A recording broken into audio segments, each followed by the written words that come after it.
Welcome everybody. Welcome to Destination Jamaica. It's been a while. Give thanks for another day, Um, Even though it's a heavy one. It's been officially a week since Hurricane Melissa. Not for them that people that call her bad girl, Melissa. She just passed through Jamaica. She mashed up enough place a yard.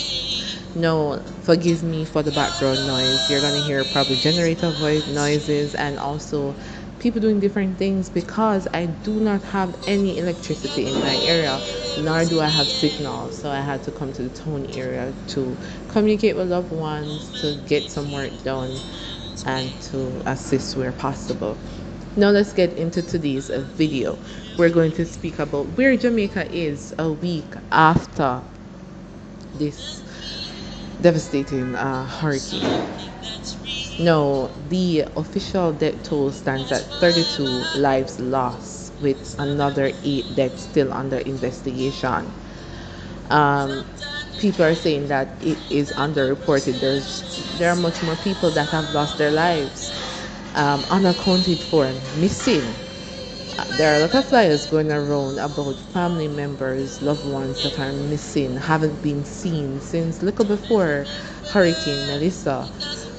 But the official reports are saying that 32 lives have been lost so far. Now, let's go into some of the efforts that are happening in Jamaica right now. JPS states that it has now restored power to about 95% of customers in Kingston and St Andrew, Portmore and St Thomas, and around 90% in St Catherine, after damage to about 70% of the transmission network.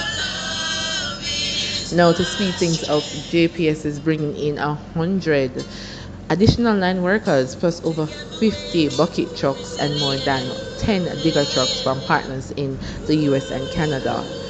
But there are still dark pockets. Community in Spanish Town, Guys Hill, Bog Walk, Central Village, and parts of Portmore, Kingston, and St Thomas are still without power.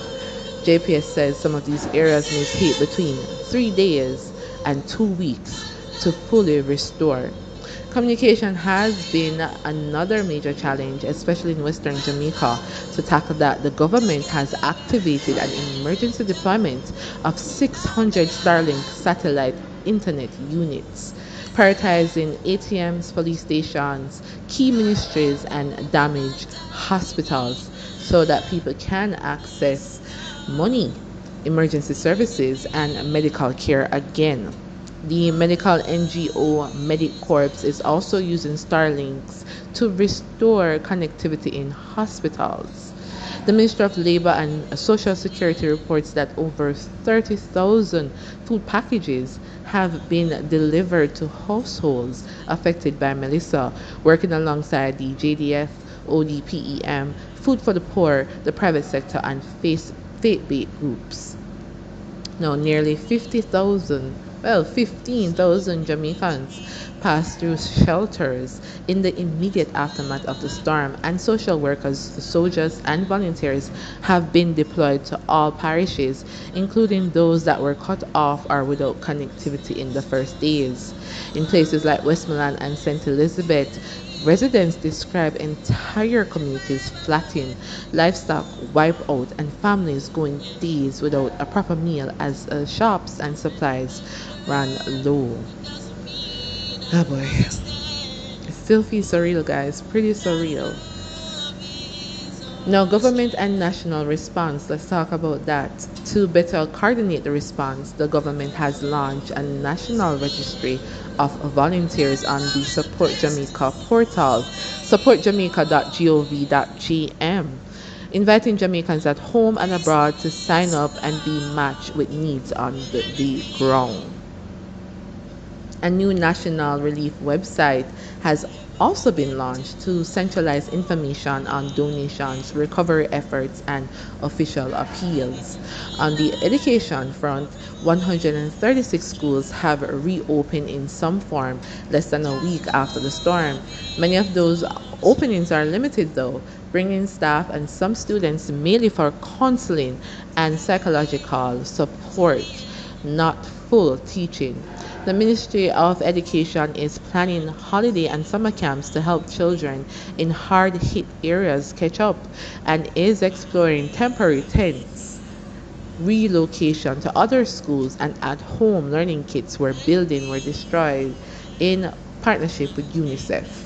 The government has also extended tax deadlines for several consumption taxes, pushing September and October filings to November 28 to ease pressure on businesses. They have also deployed JDF and JCF helicopters to recover bodies and reach isolated communities. And we already spoke about the National Registry of Volunteers. In Montego Bay, St. James, the corporation and the National Solid Waste Management Authority have launched a large-scale cleanup and restoration operation. Now they're mobilizing tippers, heavy equipment, chainsaw crews, and laborers in areas like Catherine Hall and West Green. The aim is to clean debris, remove rotten waste, and make the city functional again over the coming days. More than 300 police officers are being sent into Westmoreland to clean, repair, and support operations at hurricane damaged police stations as part of efforts to maintain law and order as recovery continues. Classes in Hanover has been suspended indefinitely after damage estimated at 3.5 billion to dorms, teaching facilities, and agricultural infrastructure, the most devastated event in the college 85-year history. No international aid and regional aid is consistent. Have to give thanks for the Caribbean and US, Canada, and other countries, UK and other countries that are helping Jamaica. Jamaica is not facing this disaster alone. In just 1 week, significant international assistance has started to flow. We're talking about the United Nations allocated millions from the Central Emergency Response Fund to scale up humanitarian operations in Jamaica. Now the UK has deployed about 2.5 million in emergency humanitarian funding for the Caribbean with targeted support for Jamaica. St. Kitts and Nevis, they announced a US 100,000 donation to Jamaica. The British Virgin Islands government has pledged to do everything possible to assist, emphasizing shared experience from Irma and Maria. El Salvador has sent 3 planes with about 300 rescuers and 50 tons of humanitarian aid to Kingston. Trinidad and Tobago has dispatched 8 shipping containers of supplies and launched a public Hurricane Melissa relief drive. Venezuela has flown in more than 10 tons of food, mattresses, and medical supplies.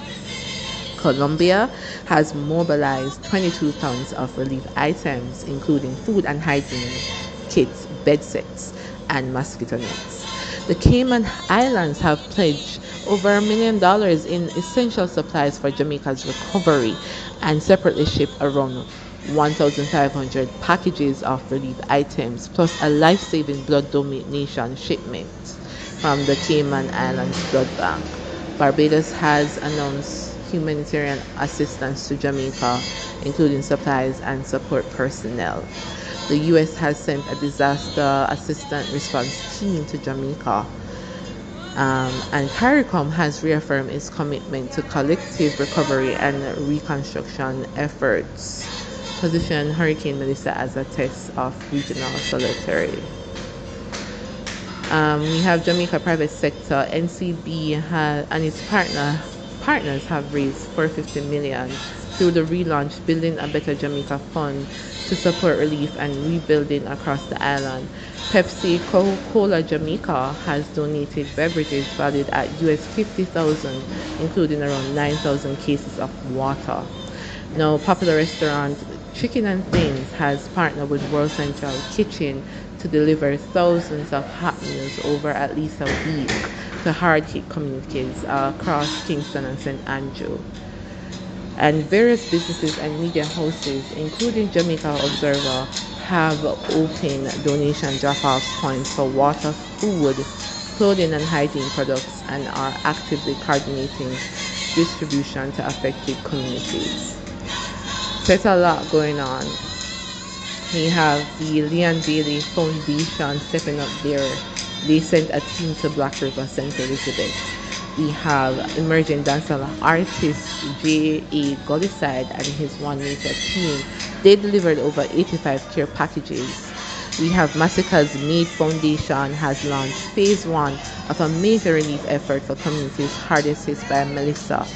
Now, Sean Paul has pledged to match donations up to US 50,000 to Food for the Poor Jamaica, and a national I Love Jamaica fundraising concert series has been announced, aiming to raise US 1 million for recovery.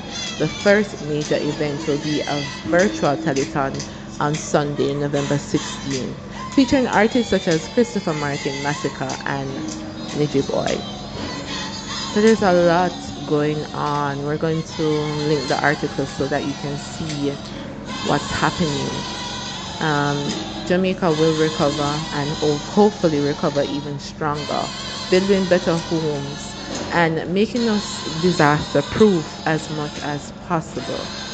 We have to big up the communities, international and local, for doing all that they can to help those who need it most.